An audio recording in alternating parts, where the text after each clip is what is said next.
East, south, and north, in neighborhoods, schools, and commercial districts, Holland Hospital and its urgent care, physician practices, education, and clinical services provide convenient access to award-winning treatment and life-enhancing wellness.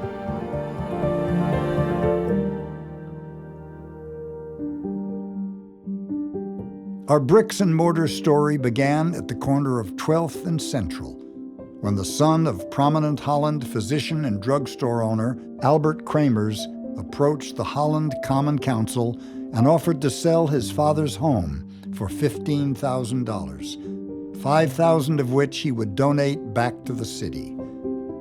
This home-turned hospital opened quietly in 1917. The upstairs became the nursery. On cold winter nights, babies were brought down to the kitchen to be kept warm alongside the nurses by an open-door oven. Confirmation that Holland needed its own hospital was evident as patients overflowed into overcrowded hallways. Twice, city residents were asked to support an expansion, and twice they refused, believing many non-residents would use services they didn't help fund. Then came an innovative solution. Profits from the Holland Board of Public Works would pay for a new facility. Construction began on 7 acres purchased near the south edge of the city. On a bitter cold day in January 1928, 6 babies were transported by ambulance to the new hospital on the hill, which boasted 3 wards and 22 private rooms with a total of 48 beds. The hospital had an overwhelming influx of patients who, for example, would have their baby delivered in the hospital because there was a lot of home deliveries before that. After they had a hospital, that was a good facility, and mothers would want to have their baby there at the hospital rather than at home. Even with the new expansion, it wasn't long before the wards were once again teeming with patients. Despite a staff shortage and financial strain, Holland City Hospital helped lead the United States in lowest rate of maternity deaths, thanks to the expertise of the nursing staff.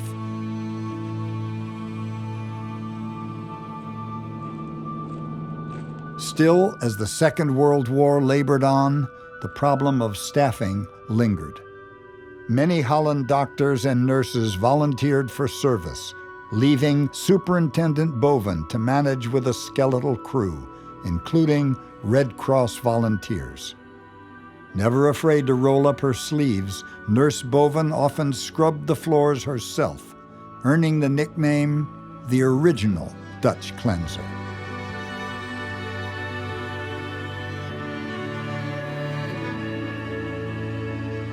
Following World War II, hospital capacity was challenged once again. The facility, built to accommodate 66 patients, was forced to care for 82 people. Plus, the baby boom filled cradle after cradle. Visitors were asked not to park on the grass, and children were prohibited from visiting the hospital. Mothers and new babies had to be discharged after only 4 days to make room for new arrivals, far short of the normal 2-week stay.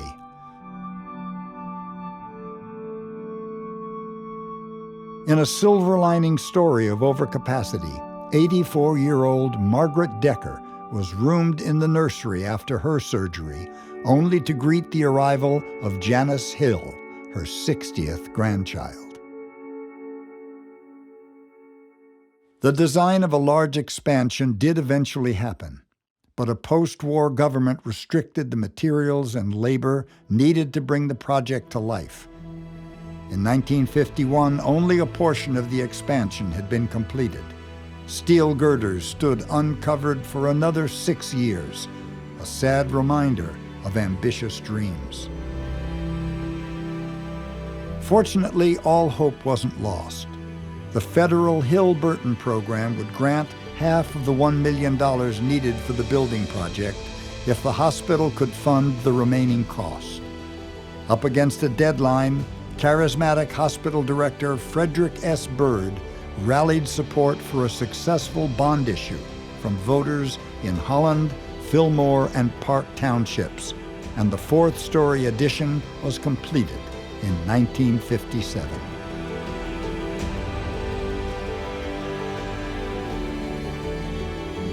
In 1969, 55 beds were added, along with a new emergency room, intensive care unit, pediatric play unit, and additional parking. Around this time, many current staff members decided healthcare wasn't simply their future job, but their calling.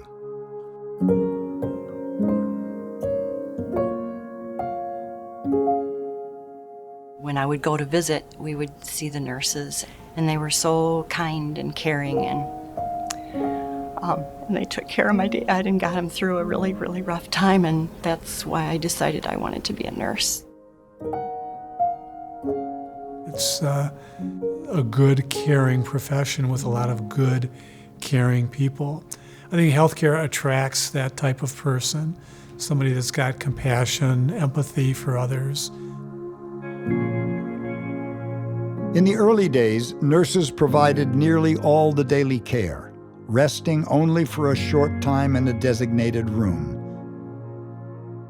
For Rena Boven and Mabel Miller before her, nursing was not a job. It was a way of life. As nurses became busier administering more complex drugs, intravenous solutions, and treatments, they no longer had time to make rounds with every doctor who came into the nursing unit. Recruitment of new nurses became a priority. The co-op and Pinky programs introduced high school students who were aspiring caregivers to the hospital and the profession of nursing. My dad made me. He said, I think you need to take that nursing entrance exam. I said, only if you make me. By golly, he made me. He stood in front of that door while I wrote the nursing exam, and I became a nurse. To this day, every Father's Day, I send him a thank you card because it was the best thing he's ever done for me. Caregiving is who I am. It's my passion, it's my soul.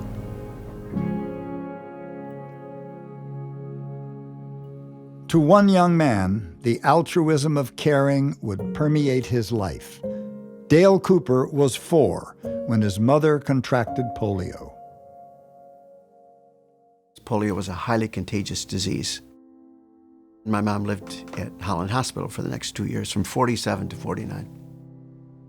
Condition had sufficiently stabilized that whether or not she would receive day-to-day care in a hospital or at home really didn't make a lot of difference. My mom came home then, and then she was in that Elks donated iron lung literally for, next 3 decades. When my mother would contract a cold, that was perilously dangerous. And then Dr. Winter said, Marjorie, I'd like you to, I really think we should take you to the hospital. The community there can care for you better than here at home. Boer's transfer came with a semi, backed it up to our house at 47 East 19th. Yeah, they wheeled her off the semi. And it was just a whole, a community of nurses and doctors. And all the housekeeping personnel who greeted my mom, because they knew her. She had been there for 2 years. This was a community which responded to a family that lived in it. It was church, it was businesses, and in this case, it was the hospital community, which cared for one of the people who had been entrusted with their care. The essence of our commitment to caring is conveyed best through the unique words and perspectives of our patients and their families. Each and every day, we're privileged to serve those who live across a community we're also proud to call home. Together, we all are working to ensure a healthy, vibrant future. One of the more significant accomplishments in our 100-year legacy is our evolution from a city hospital to a healthcare organization to a healing network that contributes to the health and wellness of the community at many different levels. We sit down one-on-one with 150 senior-level business leaders every year, and hands down, the healthcare system seems to be one of the highest ranked in terms of local amenities. And it's no, I think, surprise to us about that quality, but it also helps retain those businesses in the community. They expect a high-quality healthcare system, and our system absolutely delivers on that. Healthcare employs directly or indirectly nearly 11,000 people in Ottawa County alone, contributing more than $500 million to the local economy each year. While many of these positions are visible, others remain behind the scenes. The students in this area are quite lucky to have a school nurse in the buildings.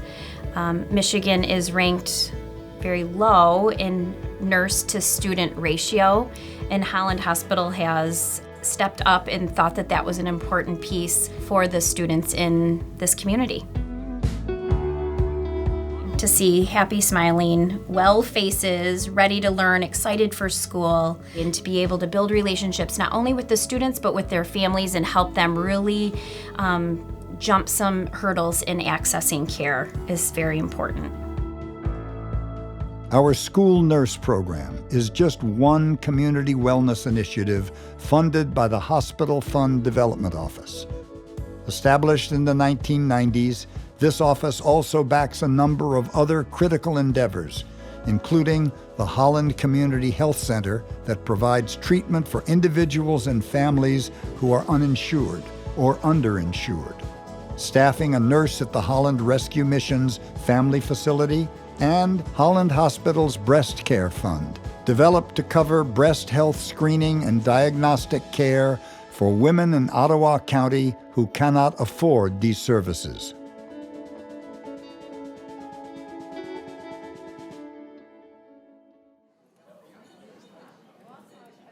You know, and I know you all have a good experience in the hospital. I mean, here we come from Grand Rapids. So you go to Grand Rapids, you go to the Spectrums and the Mercy Health and the Metros and so on, and you come over to Holland, you go, oh boy, what's this going to be like? Once again, it was, you know, top notch. I didn't have to travel. Everything was able to be done right here, from the surgery to the chemo to the radiation to the occupational therapy. Everything is right here in town for me. Today, average life expectancy is 79. A century ago, each of us could hope to live just 49 years.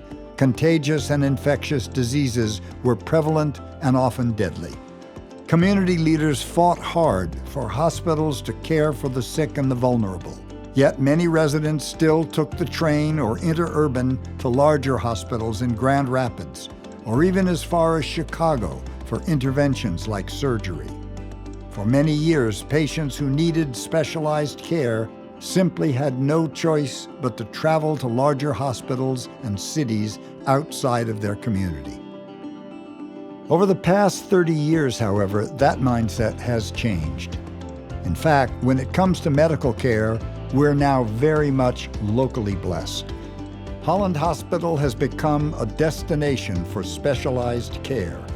From orthopedics, spine care, and women's health, to urology, obstetrics, cardiology, and neurology. Holland Hospital features services recognized among the best nationally, all supported by world-class technology, evidence-based practices, and a highly skilled and experienced medical staff. I think we've advanced and excelled in a lot of specialized treatment. The hospital had a vested interest in joint replacement surgery, building a new wing to the hospital and really advancing the joint replacement program. It used to be with a hip and knee replacement surgery, 14 days or 10 days experiences. Now you're overnight in the hospital, go home the next day, and now we're even pushing to, do we even need that? The Bovin Birth Center shines as another example of excellence. From our compassionate expert providers to our state-of-the-art birthing unit and special care nursery, these are just some of the reasons why 3 out of 4 babies along West Michigan's lakeshore are born here.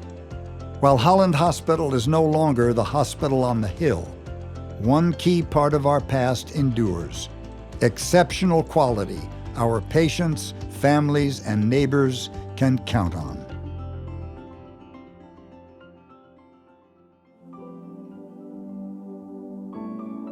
When I had finished working and I was trying to think, where should I volunteer? What would I like to do with my time? I just kept thinking about the hospital and wanting just to be a part of that caring community of the individuals who are here, and in some little way, if I could help out with that, help the patients, help the staff.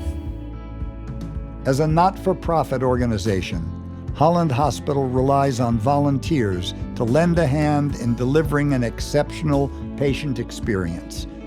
Reliance on volunteers was especially critical during World War II, when Red Cross volunteer nurses joined the ranks of like-minded citizens to help keep the hospital running smoothly.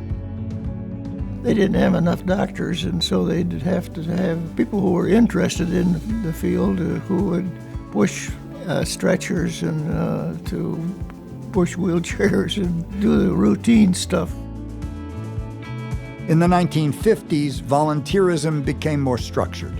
The Hospital Auxiliary, Margaret Hummer Guild, Rena Bovin Guild, and many others set out to raise money for needed equipment, training, and supplies. From bridge marathons and horse shows to bake sales and Christmas cards, the activities began modestly but earnestly.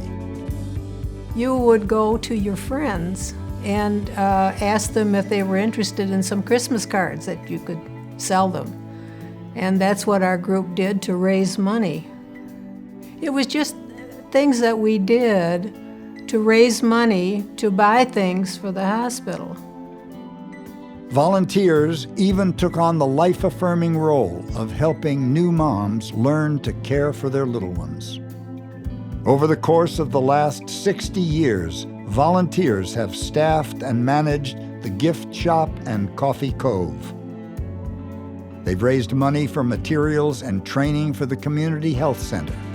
They've provided much-needed funding for spiritual care, medical care for infants with hearing loss, surgical guidance systems, our school nurse programming, special wheelchairs, and more.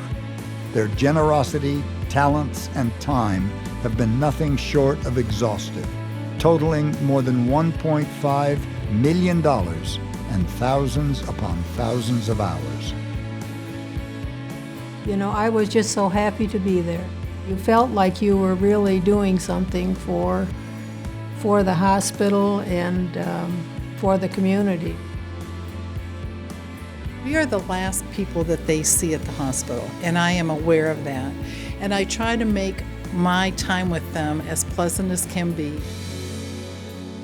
And it's just an enjoyable place to volunteer. In 1946, the board created the new position of director, and with accolades to Nurse Bovin, hired Fred Colton from Blodgett Hospital to help bring greater administrative control over the growing facility.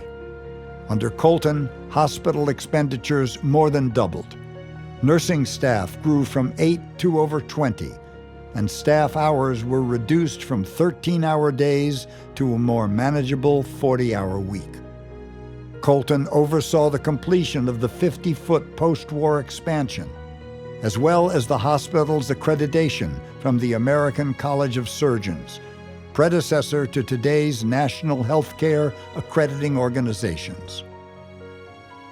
Fred Bird came on board as director in 1949, and for the next 32 years navigated through unfamiliar and often difficult waters as he struggled to keep pace with the rising demand for community health care.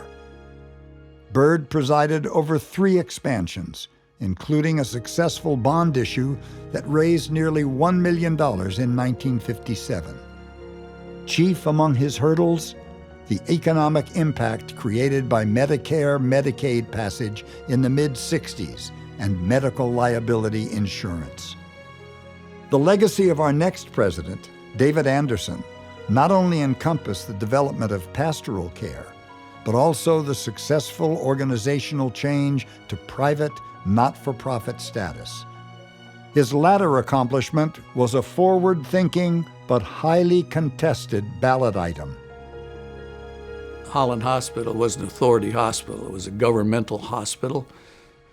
We could not, under the authority, we could not enter into relationships with other physicians. There were auxiliary things that we could not do, like form off-site campuses that were owned by the hospital. So we went and sought a hospital conversion to a non-governmental, not-for-profit hospital. And this brought a lot of consternation from a lot of the people in the community. Pharmacists were particularly concerned about that our hospital would form a pharmacy and we'd be in competition. And we assured them that was never going to happen, couldn't happen, we could not be competitive. And we had many, many meetings, League of Women Voters and other organizations that we sat with and tried to answer all of the concerns that the people had.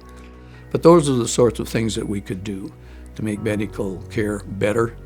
And we felt more responsive to the patient and to give them what we could do here more locally, rather than to refer patients out of the community.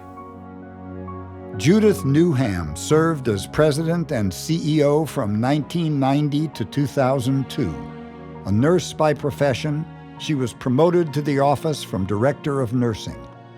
Many of her contributions remain prominent today, including the 1988 expansion, creation of the Lakeshore Area Radiation Oncology Center, and our school nurse program, and the board's establishment of the $20 million Hospital Foundation Fund. Under Newham, the hospital implemented the Plane Tree program, known only to a few progressive hospitals at the time. Representing a holistic, patient-centered approach to care, the Plane Tree model focuses on healing through nurturing mind, body, and spirit. We defined the culture around the patient, and that was a huge focus for Judy, that everything was centered around the patient. Everybody's job was related to the patient, no matter how foreign your job might feel.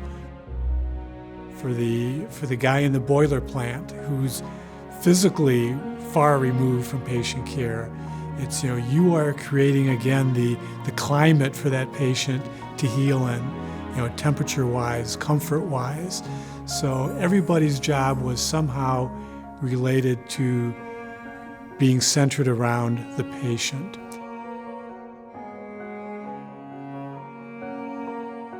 I still, to this day, can remember the original building and in the brick facade, and I also remember when it was being torn down. It's interesting, the building and the facade changes, but the community and all the nurses, staff, those faces don't change a whole lot.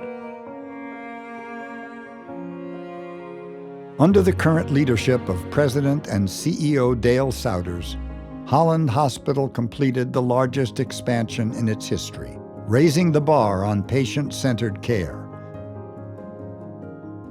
In the past decade, the hospital has partnered with first-rate doctors to create Lakeshore Health Partners, the Bone and Joint Center, Western Michigan Urological Associates, and an outpatient surgery center.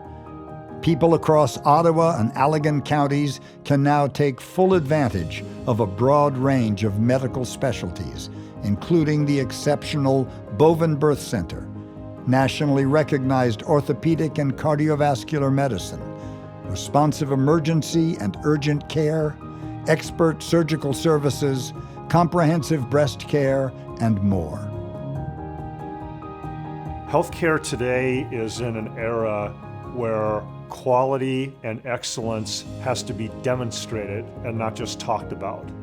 we have management as close to the patient and the care that's being rendered on the floor as possible so that we can be responsive, we can be people-oriented, we can address the needs of patients and families with a variety of different cultural or personal preferences. We have to demonstrate we're meeting the patient's expectation, and we're doing that and we're rewarding it in a way that emphasizes a personal touch, but in the most efficient and the most disciplined manner possible. Holland Hospital's commitment to staying at the forefront of healthcare is reflected in our new state-of-the-art heart and vascular catheterization unit, featuring short stays and same-day discharge, set to open in fall of 2017.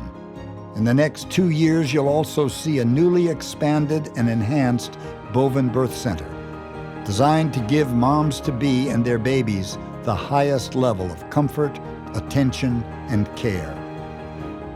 Our continued pursuit of excellence has earned us accolades from some of America's top healthcare thinkers and evaluators. Today's Holland Hospital harnesses the power of teamwork, collaborating with Spectrum Health on the Spectrum Health Heart and Vascular Center, which is located on our main campus, as well as Health Point, opening in Grand Haven in 2018. No matter the changes or the challenges we face, our goal to set the standard for patient-centered care never wavers. Our mission remains to continually improve the health of the communities we serve in the spirit of hope, compassion, respect, and dignity. By partnering with you, our patients and most valuable partner, Holland Hospital looks forward to a new century of caring and a healthier horizon for all.